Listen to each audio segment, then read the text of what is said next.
This new demo part really is great to show the capabilities of the GOM Scan 1. For this first look, we're again using the GOM Scan 1 400. Inspection of a part always starts with collecting data. With the GOM Scan 1, we do this by creating a digital copy of the object. This digital copy can be of the part itself or of the tool used to create the part.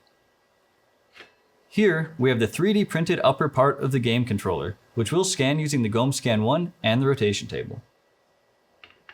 Now, I select 8 measurement positions around one full rotation and start the scanning process. The system automatically identifies the correct scanning parameters, like the exposure times for example, and it will also automatically cut away the background points. The GOM Scan 1 uses a stereo camera setup, which gives you as a user very reliable scanning procedure. By using 2 cameras, we have redundant information that allows us to monitor the calibration status, the movement during operation, and any change in ambient temperature conditions. In the GOM Inspect software, we can see the scan being built up.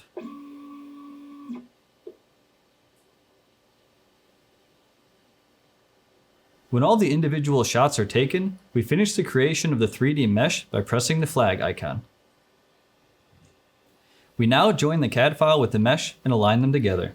GOM Inspect offers a full set of alignment features. You can start with the basic pre-alignment, or you can do more advanced alignments such as an RPS, a localized best fit, or aligning by geometric elements. Let's take a look at the overall distortion of the part by using a surface deviation plot. Here, we can adjust the range to the appropriate levels. All the green areas shown are okay, while red is too high or has too much material, and blue is too low or has too little material. When assembling this part, it is joined with the lower shell. The outer shape at the parting line is therefore critical. Here we see the deviation of that parting section.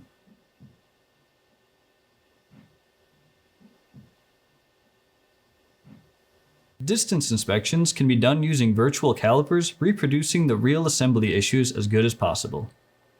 GOM Inspect also comes with a full set of GD&T analysis functions, making your GOM Scan 1 system a complete inspection solution. All the inspections can be reported in the reporting workspace of the software. The reports can be shared either by PDF or with free GOM Inspect. Therefore, it's very easy to create and share these reports. The reports can be restored to the 3D view and then further analyzed.